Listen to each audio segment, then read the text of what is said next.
Welcome to the Safe Latin. Let me ask you a question. Do you like the idea of being paranormal investigator? The desire to uncover the secrets of the other side? The curiosity always pulls human being into the dark. But the terror of this curiosity is absolute because when you gaze into the abyss gazes back into you. On the morning of July 7, 2016, what exactly happened inside that locked bathroom? Did India's greatest paranormal investigator truly commit suicide? Or was he strangled by an unseen force that followed him home? To know the absolute truth about this mystery, terrifying details of his darkest investigations, listen closely until the very end. Put your headphones on, turn off the lights, and listen closely. Feel the temperature around you. Hasn't the air in your room suddenly grown a little colder? There was no negative force in Gaurav Tiwari's life. The year was 2007, D-Land, Florida. Gaurav was training to become a commercial pilot. His life was filled with positive energy, rich ambitions, and the dream of flying.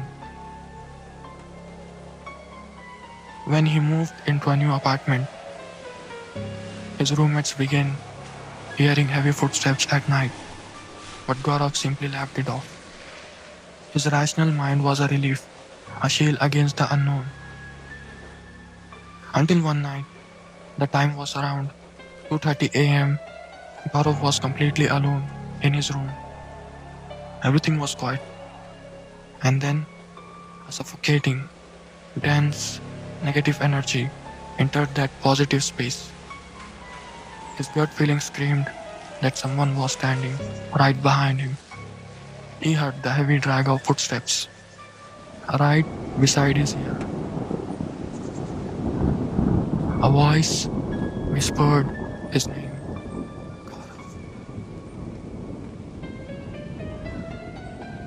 That single voice ignited a dangerous curiosity. He took off his pilot's uniform. In 2009, he returned to India and founded the Indian Paranormal Society. Gaurav's success touched the skies. TV shows, thousands of fans. He investigated over 6,000 haunted locations. He believed he had conquered fear. This was his greatest positive strength. But he didn't realize that his curiosity had trapped him in a web from which there was no return. The centuries-old Lothian Cemetery in Delhi. The time was exactly 2 a.m. The territory of General Nicholas, a British officer whose spirit roams the graveyard. Gaurav walked alone among the broken, decaying tombs. The air carried the distant smell of ancient, damp soil and rotting wood. For the first 15 minutes, everything was normal. The crickets were chirping. There was a strange peace. This peace was the relief before the terror. A false sense of safety. Gaurav thought perhaps no one was there tonight. But then, 2:15 a.m. In a single second, the crickets went dead silent. The wind stopped completely. The temperature plummeted. A violently strong, piercing negative force surrounded the graveyard. Gaurav placed his ghost box on the ground. He sat in the dark, looked into the void, and asked calmly, "Is General Nicholas here? We want to speak with you." That night, through the static noise of the machine, the freezing air of the cemetery produced a voice. Gaurav's curiosity had called out to the dead. The negative energy had accepted his invitation. Gaurav's next destination was the Karkardooma Court in Delhi, a house of law and justice, a space governed by positive order and rules. But this court harbored a force entirely above the law. People reported that every single night, at exactly 11:55 p.m., the computers in the locked courtroom would turn on by themselves. Gaurav went there with his scientific machines and EMF meters.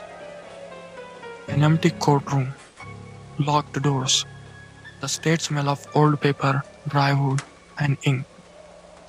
Total silence. The silence was a relief.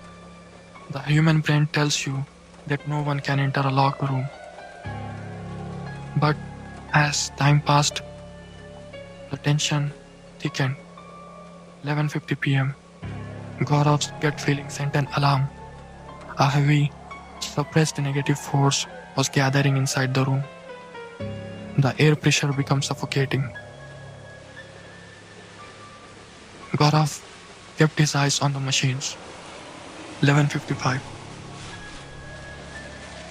In a split second, the EMF meter flashed blood red, and in that pitch black empty room, at exactly 11:55 p.m., an invisible hand pressed the buttons of the computers.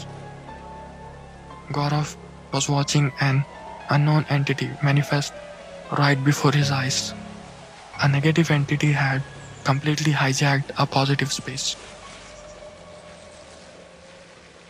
But Gaurav witnessed the true face of terror in the cursed village of Kuldhara, Rajasthan, a barren wasteland cursed centuries ago by the Paliwal Brahmins. Gaurav sat completely alone on that dead soil at midnight. The wind was completely still.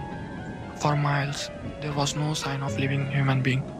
The peace of the isolation was a deception. Listen closely. When you are alone for miles and the air only smells of dry sand, it is impossible for anything else to be there. But that night, suddenly, the warm, rich smell of fresh food and boiling spices filled the barren darkness. Gaurav's mind froze. When there were no houses, no fire, how could there be the smell of cooking? It was the dead negative zone playing psychological games with his mind. And right behind him, he heard the crunch of footsteps on the sand. The sound was so close. It felt as if someone was breathing directly into his ear. He was surrounded. Gaurav had spent time between positive and negative energies in over 6,000 haunted locations. His success had made him fearless, but he never realized that at the end of every investigation, he was walking a fatal mistake.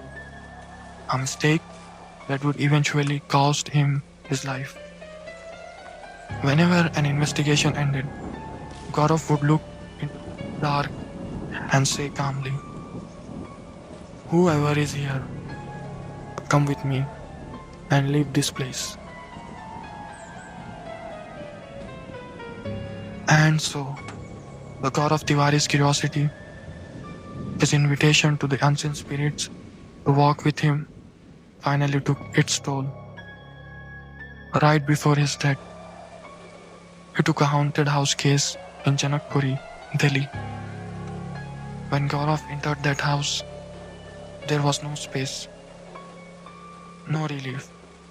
His gut feeling, his years of scientific training gave him only one signal: run. The negative energy of that house was burning his soul from the inside. He returned home at 1:30 a.m., but he did not return alone. The man who never feared the deadly ruins of the 6,000 locations was now terrified of his own safe, brightly lit bedroom. His years of success, his fame, became absolutely zero in front of that unknown force. In his final days, he told his wife and father, "A very dark, negative force is pulling me towards it, and I cannot stop myself." July 7, 2016. Morning. The sun was up. Morning usually bring positive energy. But the morning of that day was a message of death.